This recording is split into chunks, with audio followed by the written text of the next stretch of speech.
This is my Panzer Arms semi-auto shotgun, and it does not like birdshot. Failure to extract. Stovepipe. Failure to extract. Failure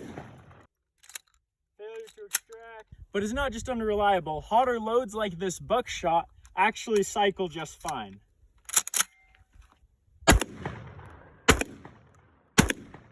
These rounds from Monarch are birdshot, but they're supposed to cycle a lot more reliably in a Turkish shotgun like this one.